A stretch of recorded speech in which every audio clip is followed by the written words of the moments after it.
Welcome in, everybody, to another edition of the Coach Shinnick Show. I'm Will Kennedy. This is head coach Pete Shinnick from the University of West Florida football program. We are in our friendly confines again, our familiar surroundings in Blue Wahoo Stadium after a season-ending victory, 61-42 over Valdosta. Coach, congratulations. 9-1 on the season, 6-1 in conference play. Not a bad run. No, not bad at all. Really proud of our team, and just what a great night here in Pensacola and Blue Wahoo Stadium for our players to play the way they did, and to have 7,000 people, over 7,000 people here, couldn't ask for a better environment. You guys get on the board first. Get a touchdown from Anthony Johnson Jr., who had a heck of a game, and he wasn't even near the leading rusher. No, we've kind of gone back to a little bit of the philosophy we had early, and that's once we get inside the 5-yard line, we're going to let Ant take a little of those pounding, take a little bit of those shots, and he answered the call. He really did, because he got the ball, I think, down to the 1, and then the next time he scored. And the O-line and tight ends did a fantastic job as well. Griffin does redeem himself quickly. You get the ball again, drive down after another defensive stop, and he's able to convert a field goal from 26 yards out. You're up 10-0. You're really dominating the first quarter on into the second quarter. Yeah, I felt great about where we were, and our defense was doing a fantastic job. We were making them punt. We were getting them off the field, and really, I'm sitting there going, okay, this is, we talked about our best, and we talked about what it looked like, and to be able to play that out was a lot of fun to watch. There was maybe a turnover here, didn't go our way, a different kind of call, and then all of a sudden they find their offense again. And we know what Ivory Durham can do. And tonight he was doing it with Gallimore, number 6, the receiver. It's like, it seemed like we couldn't find him at times. Well, Gallimore is one of the fastest guys around, and it's interesting because, the NFL scouts talk about just his speed and what he can do. And you saw it. And I think, that first touchdown, Ivory just kind of really just lobbed the ball up there about 45 yards, 50 yards downfield, and he just ran under it. And I mean, it's tough to defend because you don't think the ball's going to get there. He's got a tremendous amount of speed, and they got confidence in him. So, we knew there were going to be some plays like that. We knew there were going to be some situations like that, and you just got to be able to, bounce back and overcome them. They cut it to 10-7 there, and then you're able to come right back. And Karan Ashley, before the field goal, to have one where his foot was right on the line, could have been a touchdown. He makes up for that, and then some. 18-yard touchdown strike from Austin. Yeah, I thought the one in the back of the end zone, was really close. I got to see the tape on that, because he went up and just climbed the ladder to go get that thing. So great to get it back the next time. And, he was very confident in his route running ability. Really, last 5 games, he's been on fire, playing the way, we knew he could. And it's been, exciting, because you get a one-on-one matchup with him, and he's going to win it the majority of the time. Second quarter became the shootout we thought it might be, or at least some people did. Seth McGill punches one in. They cut it back to 3 again, and then the baby bull, Austin Reed, getting loose with the running game again and almost running Karan Ashley over in the process. Yeah, that was a play that we felt like we could get a one-on-one matchup. And they've been playing a tremendous amount of man, and Austin just saw it, got out to the sideline, and then found a way to get into the end zone. So that was a great run, great play on his part. Wasn't even his best run of the night. We'll get to that in the second half. And then we're down to a minute left in the half, and there's a kickoff. It looks like it's muffed, and you guys have got the ball and maybe score again, go in with a big lead at halftime. Inadvertent whistle, and then they drive the field with under a minute left and end up throwing a pass to their quarterback to score a touchdown. And it's like, here we go to the locker room. It's a 3-point difference, and it could have been very different.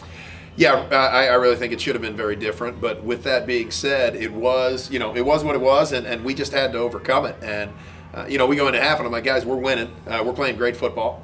They're a very good football team. There's a reason they're undefeated, and there's a reason they're number 2 in the country. And they've answered the call. We knew this wasn't going to be easy, and so just said, hey, forget about that. Let's come out in the second half and give everything we got. And I'm telling you, great things are going to take place. 24-21 was the score at the half, and if you had that late, you could take the over at triple digits. It was a good night for you. We'll come back and take a look at the second half highlights next on the Coach Shinnick Show. Real change occurs in that split second, a moment of connection among people. With a common purpose, a shared vision, and a unified goal. What will you change? What will change you? The University of West Florida. No limits.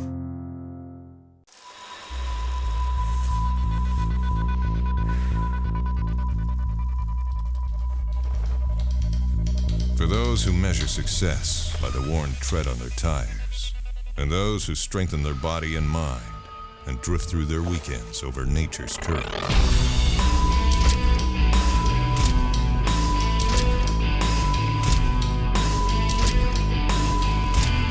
Andrews Institute, for those who move. Hello, I'm Zach Pullman. I'm a graduate assistant here at the University of West Florida, and I work in athletic communications. When I found out that I received the Bright Future Scholarship, I knew this would take a burden off of my family and kind of help me through college. Given the opportunity to pay for my complete undergraduate degree, I did not have to worry about student debt, so I was able to continue my journey of education. Just want to thank the Florida Lottery for not only helping me through my college journey, but countless others in the state of Florida and all they do to help education within the state. Welcome back into the Coach Shinnick Show. 24-21 at the half. A heck of a football game. I think we all thought it would be. Number 2 in the country, number 3 in the country. The last 2 defending national champs getting together. The GSC is pretty good. Yeah, no, the GSC conference is unbelievable. And, you know, part of this region is you're going to have to play, you know, probably going to play these guys again if we're fortunate enough to keep playing well, and they do the same thing. And, you know, you really have to get through this region to have a chance on the national level. And like you said, 2018, they're the national champs. 2019, we're the national champs.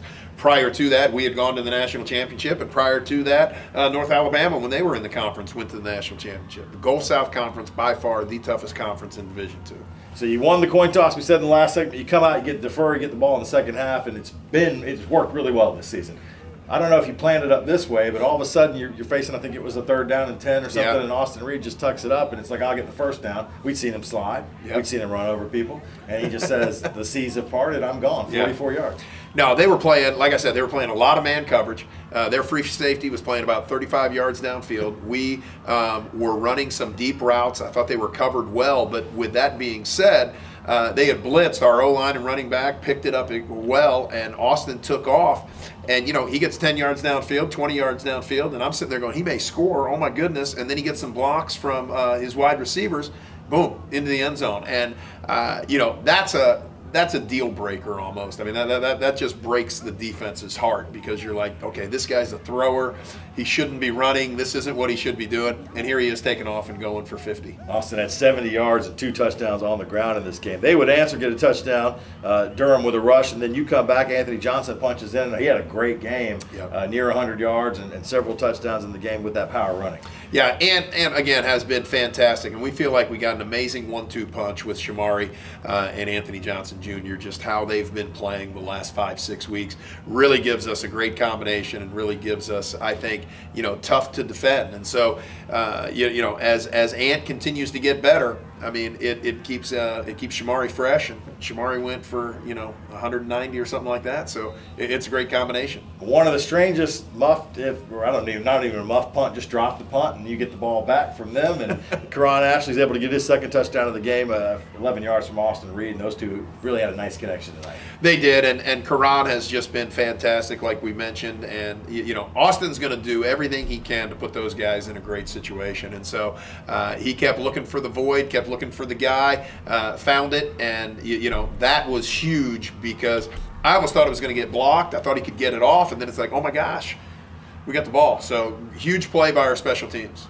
You were up 10 a couple times. Didn't seem like you could just pull away, just kind of get that extra bit as they would come back and answer again. The 36-yard pass, Gallimore again. And then you get an interception from Shannon Showers. It really kind of helps set up after Shamari had scored a touchdown, you know, to extend that lead and kind of put it away. Yeah, that interception was huge, because Shannon played that ball extremely well. We actually had two where I thought, you know, we're very similar, that we could have gotten that. But for Shannon to get that, then I think we take that one and we go down, we drive, and Griff just crushes. Unbelievable. 47-yarder that you had at least 10 more. Oh, yeah. I mean, that thing was mid-uprights. So, again, huge weapon. We had talked about that in previous shows, that him kicking this well is huge going down the stretch. Got to be able to, you know, get points when you're down there. You were up 20 at that point. They were able to cut it to 55 to 42. And then Anthony Johnson, I don't know what happened. It was a 3rd and short, like a 3rd and 2, and then all of a sudden he is gone and punishing people. And then I didn't realize he's like 80 years old. Where did all that speed come from? No, to watch him go down the sideline, that was awesome. And it was 3rd and 2. We felt like we could block up everybody, but the one safety that would drop in the box, and we felt like, okay, Ant's good with that. We're going to get the first down. The guy tried to strip him instead of just going to great tackle him. Ant ran through that, and then it's been a while since he's been in the open field like that. That burst, it was going. It was fun to watch. Had flashbacks to Pace High School, watching him as a young man run around a little bit. We mentioned Shamari Mason in the game, goes for 190-plus yards. I mean, he had one 65-yarder, didn't quite make the end zone, but he was dynamic. And again, we talk about coming in leading the nation in his yards per carry. He was over 9. Anthony Johnson was over 9. Austin Reed was over 9 yards a carry. Yeah, I think we ran the ball like 37 times for 347 yards. So to do that, again, that's a lot of people doing a lot of things really well. That's Austin Reed reading the RPO well. We've seen him throw the ball on the RPO. That's him reading it, making sure the safety isn't there. Obviously, our starting offensive line was fantastic. And then Shamari and Ant just really answered the call. I mean, you better be right. Shamari showed his explosiveness. He 2 runs, I think, 70 yards down the sideline there. So he's been electric all season long. 9 yards per attempt. That's unbelievable. Threw for 311 through 658 yards of total offense. Just a dominant offensive performance. Defense rose up when they needed to. Again, 9-1 on this regular season, 6-1 in conference play. And coming up a little bit later on the program, we will dive into what is next. Got to wait and find out with the selection show. We'll talk more about that and eventually preview the next opponent with Coach Pete Shinnick. Congratulations. Thank you. Coming up next on the program, Maya will dive into a little bit more to what is going on with other fall sports and into winter sports. Volleyball, by the way, finished the regular season, the GSC unbeaten. They're going to host the conference tournament. Soccer going for a conference championship as well. A lot more coming on the Coach Shinnick Show. What does Argos spirit look like? Is it finding the perfect Argo outfit to show your team pride? Is it giving back while getting your pre-game grub? Or is it connecting with your community in the perfect spot? At Penn Air Federal Credit Union, it's being a proud sponsor of UWF Education, the Alumni Association, athletics, Penn Air Field, and having a spirit of communerosity. Learn more at pennair.org/aboutus. Look at that. That's called a takes 2 hands burger. Fresh 100% beef stacked high with melted cheese, hand-chopped veggies, and everything else you could possibly ask for. Yep, that's your Whataburger, made exactly the way you want it. Because sometimes, you gotta take matters into your own hands. What a burger, just like you like it.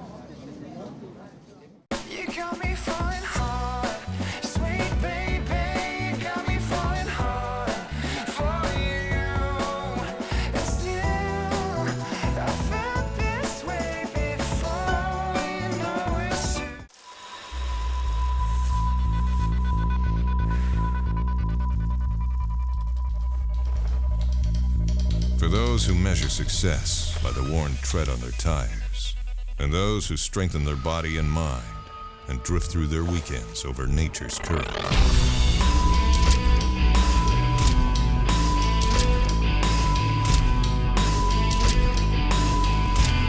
Andrews Institute, for those who move. It was another busy weekend for UWF Athletics. Football defeated Valdosta State and won the GSC Conference Championship. Trent Archie was named GSC Defensive Player of the Week. Shamari Mason was named GSC Offensive Player of the Week. And Griffin Sarah was named GSC Special Teams Player of the Week. This Saturday, football will host their first ever playoff game against Newberry at 1 p.m. at Blue Wahoo Stadium. Women's soccer lost to Lee in the GSC semifinals. They were awarded the 3rd seed in the NCAA South Regional Tournament and will travel to Daytona Beach and face the number 6 seed Valdosta State. If the team wins Friday night, then they will play against Embry-Riddle on Sunday. Men's soccer won the GSC Championship, and Ed Chappie was named Most Valuable Player of the tournament. Men's soccer was also awarded the number 3 seed and will host Chowan in the NCAA Super Region on Sunday. Volleyball swept AUM to close out the regular season, and this weekend they will host the GSC Conference Championships. UWF will play on Saturday against the winner of one of the quarterfinal games on Friday. Both men and women's basketball started their season. Men's basketball picked up 2 wins to start the season against Clark Atlanta University and Fort Valley State University. Women's basketball also went on the road and picked up a win against Palm Beach Atlantic and lost to Benedict College. Zoe Pillar was named GSC Freshman of the Week for women's basketball. Men's basketball is back in action on Tuesday. Be sure to check Go Argos for the results of that game. Women's basketball will be back in action on Friday against Pensacola Christian College. Both men and women's basketball will have their home openers this Sunday. Men's basketball will play at 4 p.m. against Albany State, and women's basketball will play at 6 p.m. against Spring Hill College. Football, volleyball, men and women's basketball, and men's soccer will all be at home this weekend, while women's soccer is on the road. Be sure to check GoArgos.com or download the Argo Armada app for all the latest updates on UWF athletics. Up next, we'll talk to Tyler Feasy from volleyball, Austin Reed from football, and Jihad Gomes from soccer. What does Argo spirit look like? Is it finding the perfect Argo outfit to show your team pride? Is it giving back while getting your pre-game grub? Or is it connecting with your community in the perfect spot? At Penn Air Federal Credit Union, it's being a proud sponsor of UWF Education, the Alumni Association, athletics, Penn Air Field, and having a spirit of communerosity. Learn more at pennair.org/aboutus. Real change occurs in that split second, a moment of connection among people. With a common purpose, a shared vision, and a unified goal. What will you change? What will change you? The University of West Florida. No limits.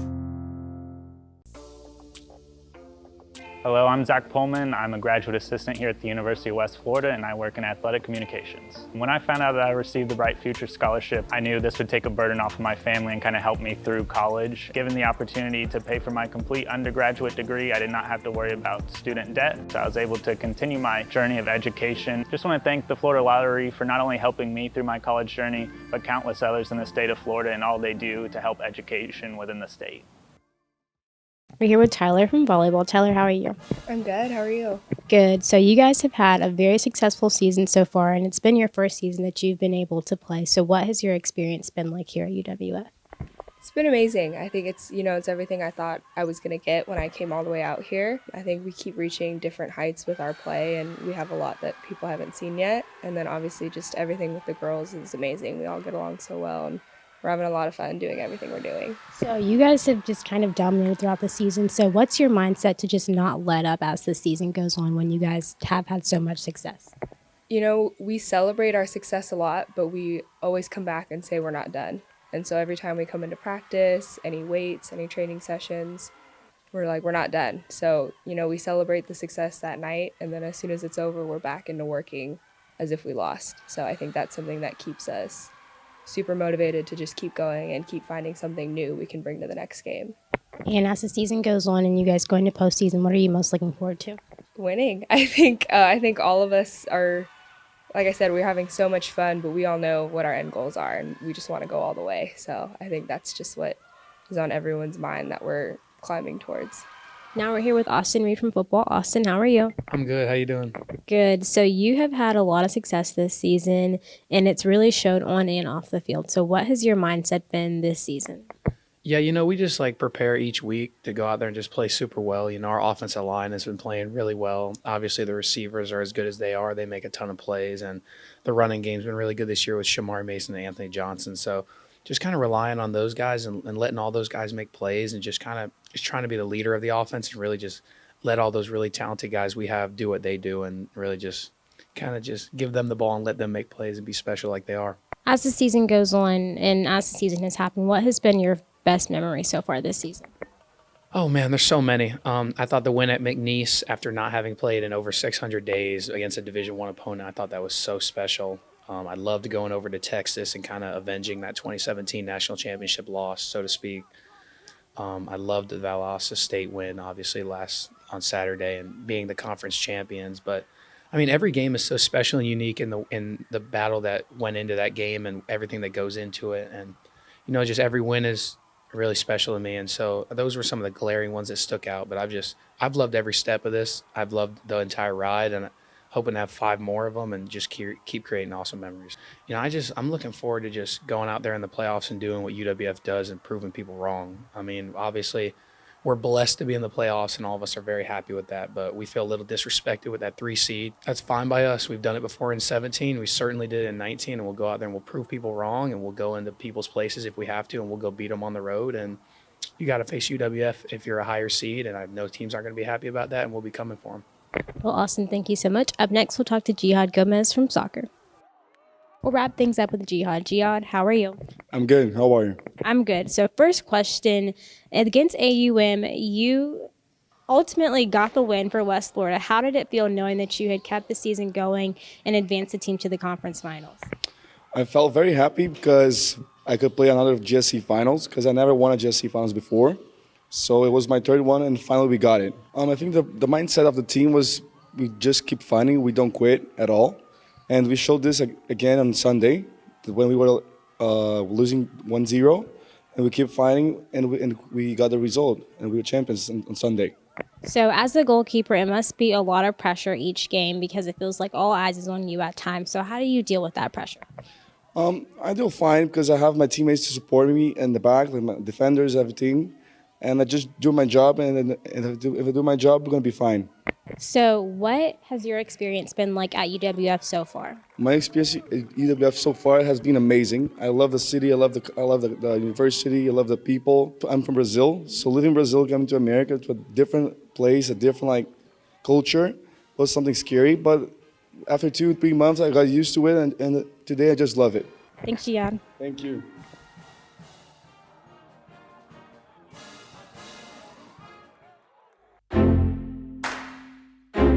Real change occurs in that split second, a moment of connection among people. With a common purpose, a shared vision, and a unified goal. What will you change? What will change you? The University of West Florida. No limits. Look at that. Your Whataburger, made exactly the way you want it. Because sometimes you gotta take matters into your own hands. What a burger, just like you like it.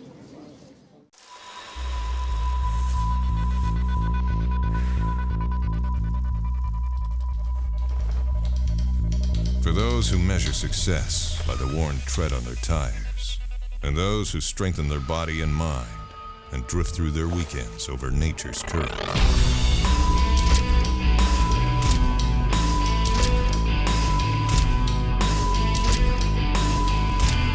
Andrews Institute, for those who move. Welcome back into the Coach Shinnick Show. Time to spend a little time with Coach Shinnick breaking down the next opponent. Always nice to have a next opponent because it is the playoffs. And a selection show came out on Sunday, and let's talk about that for a second. First, you guys were able to get together and watch that at Olive Baptist Church not far away from here. A little bit of a surprise or no surprise at all that you're the 3rd seed in the region and the team you just beat by 19, Valdosta, stays number 1? Yeah, we're the 3rd seed in the region. That's about as much as I'll say about that. Great celebration at Olive Baptist. We do our end of the year ceremony there where we hand out our awards, honor our seniors, and then to be able to top it off and have the opportunity to be in the playoffs, we're really excited about that and looking forward to this matchup. It's going to be a familiar conference that you're playing, and you're familiar with Newberry College, which will be the opponent. They will come into Pensacola, Florida. What's different is you're not playing on the road in the playoffs. It's a first. Yeah, it is. Exciting time for our program, exciting time for our athletic department to actually be able to host a home football game. The 2 times that we have been, we've had to go to North Carolina, play the same opponent, Wingate. Wingate is in Newberry's conference, so we've seen Newberry on film. They've played, some teams in our conference over the years, and they played North Greenville earlier this year, so we had an opportunity to kind of see them. Got a lot of respect for them. They have played extremely well and found a way really to put themselves in this position to earn a playoff spot. Now, I think playoff spots in Division II, hardest things to come by. There's a lot of really good teams out there that are not playing next week, and so a lot of respect for Newberry and what they've done. Only 28 teams get in. Newberry gets in at 9-2, as Coach mentioned. They lost early in the season to North Greenville at home. They beat Carson Newman, teams that people will know. They beat Wingate, you mentioned. And they also had a game and beat Lenore Ryan, who sneaks into the playoffs, and folks will remember Lenore Ryan. They're a good, strong team. What do they do well? Let's start on the offensive side of the ball. Yeah, offensive side of the ball, quarterback and running back really, do a fantastic job of keeping you on edge. You don't know who's going to carry it. You don't know what's going to take place. They'll get you with some formations and motions as well. And they have a large array of what we call gadget plays, whether that's a reverse pass, double pass, all of those type of things, and they do them well. I think in the Wingate game, they use 4 or 5 of them at different times. So extremely creative on offense. Again, making you have to defend the entire field and account for everybody. They got a Baskin-Robbins type offense, all kinds of flavors. Dre Harris is their quarterback. Mario Anderson, the running back, 1,100 yards, averaging 100 yards a game. Big back, maybe not as big as what we saw in West Alabama in battle, but he's a punisher. Yeah, very similar type runner too, and they do a really good job of kind of, getting him into a gap, getting him into an area where they've caught your eyes with something else, whether that's a motion or something that has really opened up the run game for him. He's running extremely well. I think one of the top 10 in the country at doing it, so we got our hands full. Defensively, they can be stingy against both the pass and the run. I noticed, you look at their top tacklers, big defensive linemen and their linebackers, so they're getting it done with their front. Yeah, defensive line, very active and very physical. And so our O-line is going to have to be up to the challenge. And they create havoc. And as you said, their leading tackler is one of their defensive linemen, which is a rarity in today's game because of how people block and how people do things. They're very good up front. And then they surround them, in the secondary and the linebacker with guys that just know where to be. We've seen them blitz kind of everybody almost. They find a way to get around the quarterback. And so, again, I think this is going to be their strength of, stopping the pass and limiting what you do in the run against, what we do well. Austin Reed, your quarterback, at the selection show afterwards, he mentioned right off the bat, so he's doing his homework. He said they're really good against the pass, one of the best pass defenses. He had a twinkle in his eye. Yeah. No, well, everybody knows we're going to throw the ball. Everybody knows that we're going to try to air it out. I think the fun thing for us is really what's developed over the course of the last 4 weeks with the run game. And I think, Shamari Mason right now is probably one of the hottest running backs in the country. He averages over 9 yards a carry. He's been able to really complement what we do passing-wise because, people are wondering where the ball's going to go, what's going to take place, and then all of a sudden Shamari's got it and he's out the gate. 1 o'clock kickoff with Newberry coming in Blue Wahoo Stadium. I know you'd like to have a crowd similar to West Georgia, similar to Valdosta. Most definitely. Our crowds have been great. We need everybody to come out. First playoff game, ever that we've had. We get an opportunity to, get a large crowd. Would love you to come out and support us 1 o'clock on Saturday. I think parking opens at 9. Gates to the stadium open at noon. People will be tailgating early, drinking orange juice and eating scrambled eggs and all that good stuff. GoArgos.com is your spot to get the latest information on that game and all the other stuff going on. GSC volleyball tournament in the field house just up there, and soccer still continuing. We'll be keeping track of that for you. And the Argo Armada app, right there in the stands, you can find out what's going on right there on your phone and get the latest updates from our social media accounts. We'll look forward to seeing you at Blue Wahoo Stadium 1 o'clock on Saturday as the Argos take on Newberry, and we'll see you next time here on the Coach Shinnick Show.